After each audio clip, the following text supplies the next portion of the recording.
Күн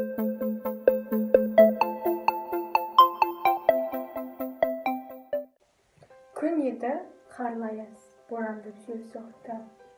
Ескі жыл қатарда кетуге бел будым. Сөйтті де салмақпен артына ол қарап. Не тапты, не берді, бәрін де сынады. Көзіне жарқ кетті, табыстар жемістер. Тізілді қалалар, түрленді жемістер. Біреуді күткендей аттанбай кідірді. Ақ боран бұрқады, асау жел жүргізді.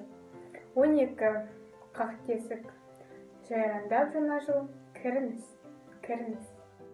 Деді де құрметпен қария қарсы алды, тартулар ұсынды, биледі, ән салды. Тартумен алдыңда жас жігіт жаңа жыл қарсы алып құттықтап, көр міне кімдер тұр. Мың тонна көмірлі, мұнайлы мыспен темірлі, жұмысшы тарту әкелді. Егінді малды өсірген, нұра менен есілден колхозшы тарту әкелді. Деп әнекей күліп тұр, қызыл шашы Нұржамал. Жаңа өсірген малы бар, жаңа тапқан дәні бар, тағы ашары тағы бар. Тұр алдында ғалымдар, жүрегіңді тербетер, жаңа роман, жаңа жыр. Сол еңбектің иесі жазушы мен ақын тұр. Қыс мезгілінің тағы да асыға күтуіміздің бір себебі жаңа жыл. Сірә бұл мейрамды еңбектеген баладан еңкейген қартқа дейін күтетіні айдан анық. Бүлдіршіндер аппақ қардан аққала жасап, шырша безендіріп, Аяз ата мен Ақшақарды көруге асығады. Барлығы ақ тілектерін білдіріп, сыйлықтарын береді.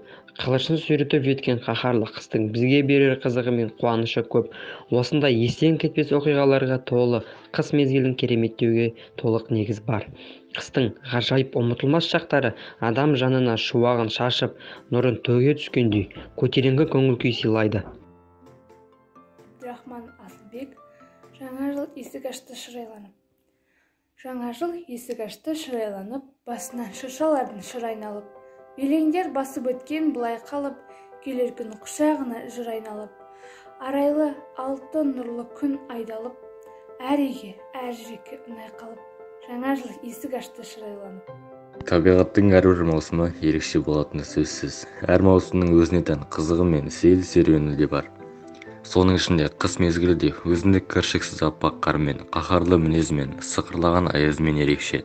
Бұл мезгілде адамдар табиғаттың құпиясын, ерекше бір ұмытылмас сәттерін тамашалайды. Қыс айналаға ғажап күйге енетін, адамдар суыққа қарамастан шаттанып жүретін жылдың ерекше мезгілі. Бұл мезгілде өлең үшін жаралғандай, ақындар әсіресе алғашқы қар жауғанда шабыттанады дейді. Мұқағали Мақатаев қар жауды. Апырау, бірақ түнде қыс келген бе? Қар ғой мынау, бір түнде түскен жерге, бір түнде мына аймақтың өң өзгері. Бірақ түнде керемет істелген бе? Жайымен жапалақтап қар жауып тұр, үлгермейде қалдың-ау қамданыпты. Ыққа кеп қонақтаған көгершіндер бұталарға қарайды, таңданып тұр. Қар жауып тұр, қар жауып тұр. Заңды ғой, заңды бәрі талас бар ма? Ақ оранған көшелер ағаштарда. Бар табиғат өзара жарасқан ба? Ақ мамықтар ұшып жүр ақ аспанда. Қала жатыр оранып ақ тұманға. Сірә дала кіршіксіз ақ бұданда. Жығылған соң жалауы жастығылды, қыз кіре алмас өмірі шақтыларға. Қыз қытымыр жайлемес дала қонша, малшыларға қиынау дара қонса. Біледі өзі табиғат қайтер едік, қыз ақ болмай егерде қара болса.